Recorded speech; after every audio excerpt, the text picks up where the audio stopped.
Resident Evil 2 is a beautiful game, and a faithful remake to the original.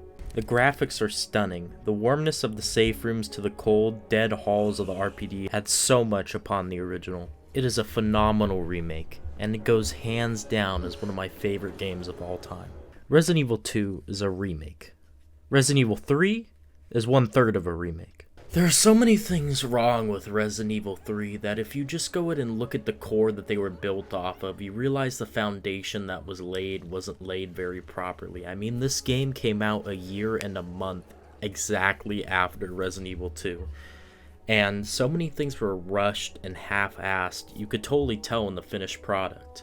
A lot of the core gameplay, though, was built off of Resident Evil 2, and a lot of it is pretty good from Resident Evil 2.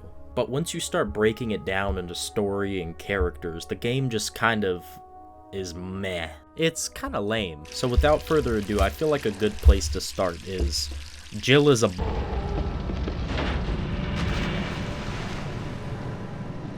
Bitch can't even swim.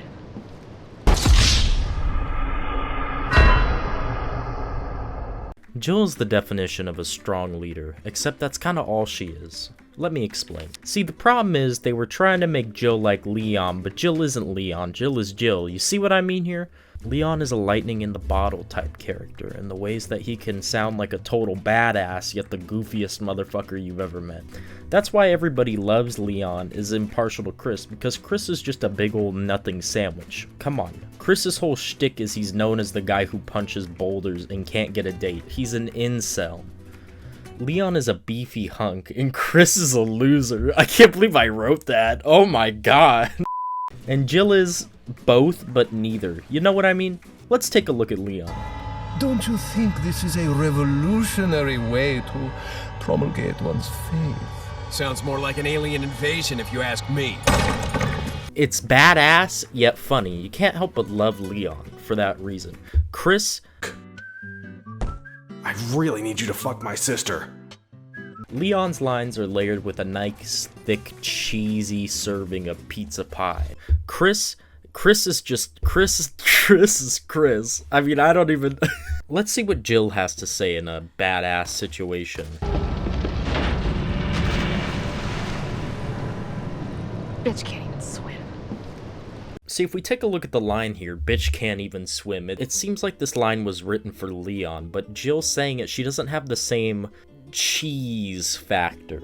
She just doesn't have the same charisma Leon has. And I'm not saying Leon has a lot of charisma, but the way he delivers lines is so serious, yet so goofy. It makes you laugh every time.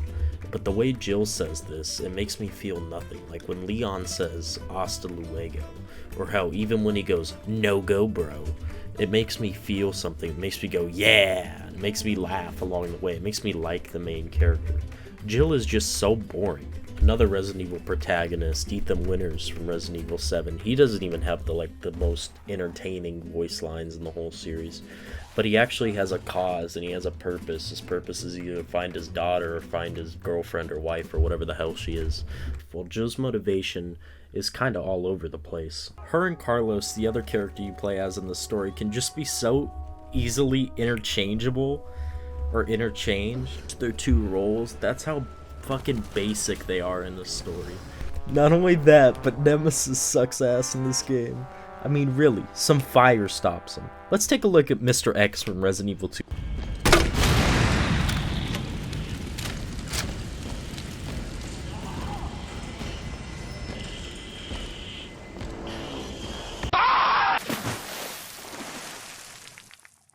Mr. X is an unstoppable force that is just up your ass the entire game.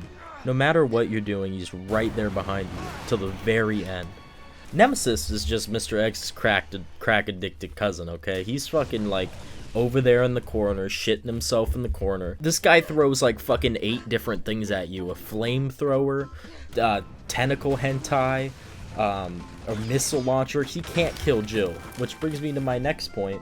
Nemesis's whole goal is to eliminate the members of STARS, and he somehow eliminates 0 members of STARS. He eliminates everyone but the STARS members, making him the most ineffective bioweapon ever created. What do you expect from a mole rat wearing a trash bag? Bitch can't even swim. So if both the protagonist and antagonist are lame, what does that make the story? Guess what? Fucking lame. So at first Jill's trying to escape, and then her helicopter blows up, which is halfway through the original game, but then it's 5 minutes into this one, which proves how much shit they cut out. But whatever. Then she wants to get the train moving so she could save everybody, even though there are fully armed military police soldiers that are capable. And they ask Jill, for some reason, she's basically just a civilian. So then she goes and turns on the power for the train, and then the train fucking explodes. But before that, she dicks around in the sewer a little bit with fucking chicken nugget dinosaurs. But then she fights a giant version of Nemesis in a boss fight, which is awful because Jill takes up half the fucking screen so you can't even tell what's happening or how the boss is attacking. Like, what the fuck is this? This is just, they just literally gave Jill a third of the screen and you can't see shit. And then Jill gets poisoned, and then you play as Carlos in the tower defense section as Carlos, which has to be the most boring part of the game. They just load you with a fuck ton of ammo and grenades, and just turns into a mindless shooting range. God forbid you die, because then you have to do the whole thing over again, and then they'll ask you if you want to go to assisted mode, even though that's the first fucking time you died. Like, and then Jill wakes up because she's cured by Carlos, and then Carlos just dips even though she's going to go find the cure to cure the whole city, which I don't know. Like, why did he leave? Where did he go? You going somewhere? You damn right. What do you think you're gonna do? Whole city's about to be microwaved. Come on, man. Call the government. Tell them we found a cure. You stall for time. Ballsy motherfucker. What? And then he shows back up in the boss fight. He's like, hey Jill, I made it. Like, how did you get down there? Like, what? It's not like RE2 protagonists are all that complicated, or even the story was all that complicated, but at least it makes sense. But Leon and Claire want to escape the RPD, however, while doing that, they find a secondary purpose. You know what I mean? Claire wants to save Sherry, and Leon is horny, simple yet effective. Everything flows naturally, everything happens naturally. In RE3, everything is rushed. The best way to describe it is, the first time I played RE2, it took me 8 hours to beat. The first time I played RE3, it took me 4 hours. There's a reason a lot of people say this game should have been a DLC. It's about half as long as RE2, shares the same user interface, weapons, graphics, locations, and came out almost a year after RE2. But if this game is so shitty, then why do I find myself every year coming back to play it? I believe it's like Spider-Man 3 in that regard. It may be a lame sequel and missed the mark on its characters and villains, but it's still kind of fun to watch. And even then, the gameplay is still one of the best factors about Resident Evil 3.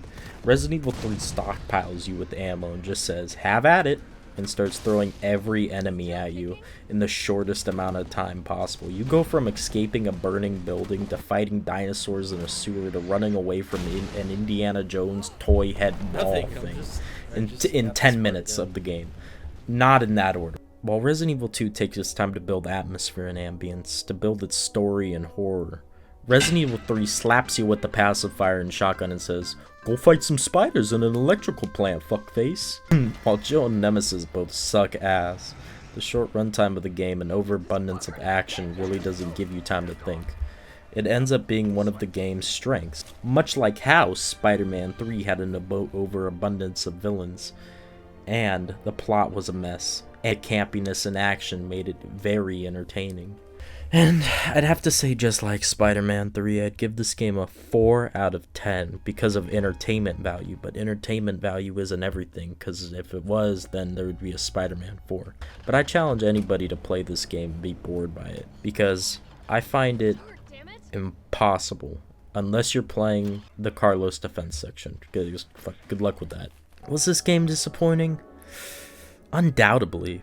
I expected to get a sequel to one of the best horror games ever made. So is this game worth buying?